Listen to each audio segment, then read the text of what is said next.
pobres vós tereis sempre convosco. A mim, porém, nem sempre me tereis. Louvado seja o nosso Senhor Jesus Cristo, para sempre seja louvado.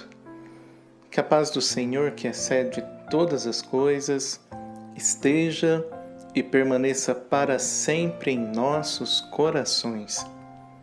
Amados do Senhor, com muita alegria então em nossos corações, continuamos a nossa busca diária pela verdade, pelos princípios eternos.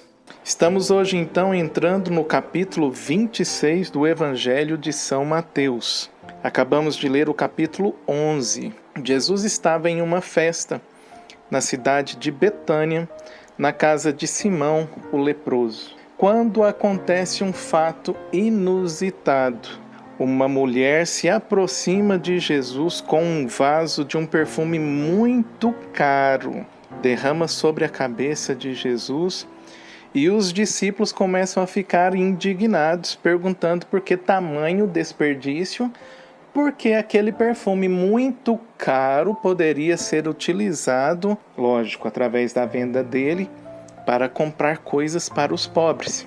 Interessante que anteontem mesmo nós meditávamos a respeito da diferença entre caridade e filantropia, em que nós deixávamos bem claro que se você dá comida, se você dá bebida, se você dá roupa ou coisas do gênero, sem ter uma experiência divina, tanto de quem dá quanto de quem recebe, num processo de mão dupla, a única coisa que acontece ali é assistencialismo ou filantropia.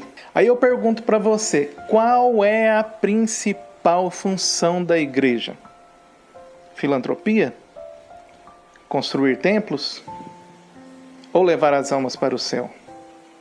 Talvez você tenha respondido é a primeira ou a segunda opção. É o que nós mais temos visto ultimamente. Pelo menos em reuniões e demais reuniões que muitas vezes nós participamos, o principal interesse, na maioria das vezes, é de se arrecadar dinheiros ou de arrecadar bens, se arrecadar alimentos não perecíveis, principalmente para levar aos pobres. Mas Jesus aqui fala claramente: pobres sempre o tereis.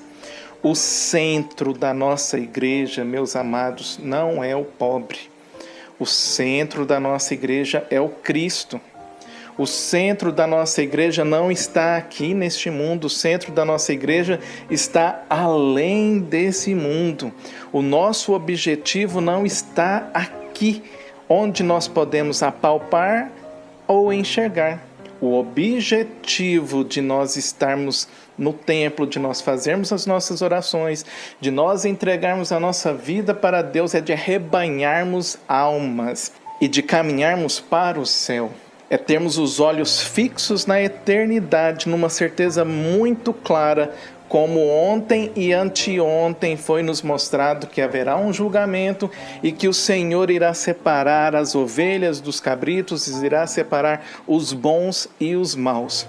Mas, Márcio, nas passagens de ontem não falava a respeito sobre tive fome e me deste de comer, tive sede e me deste de beber, ou tive fome e não me deste de comer, tive sede e não me deste de beber? Sim, mas o centro é o Cristo. Todas as vezes que fizeste a um desses pequeninos, foi a mim que o fizeste, a partir do momento em que o Cristo foi enxergado na pessoa do outro.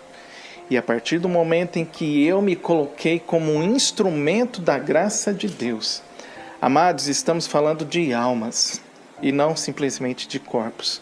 É muito mais importante salvar as almas do que os corpos. Os corpos perecem. Os corpos se perdem.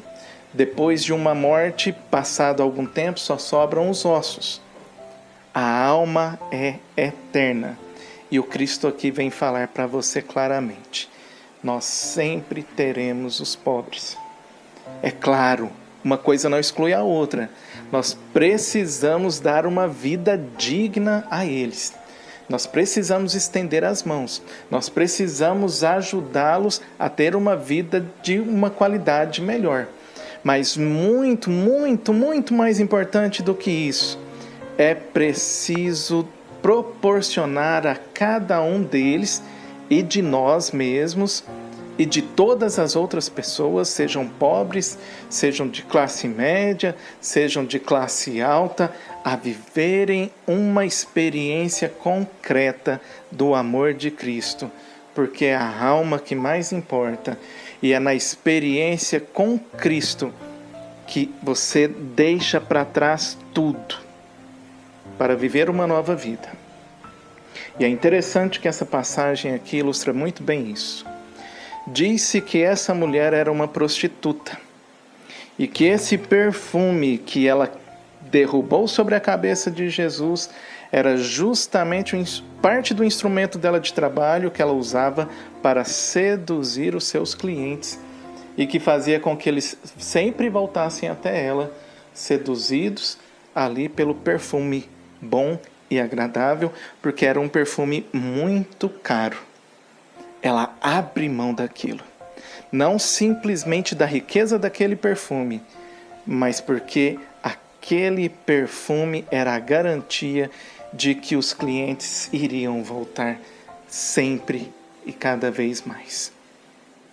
Ela rompe com a vida velha, ela quebra por completo, ela renuncia à sua vida passada, entrega diante do Senhor, até mesmo preparando-o para a morte que ele acabava de anunciar. Possamos refletir então sobre as nossas vidas neste momento.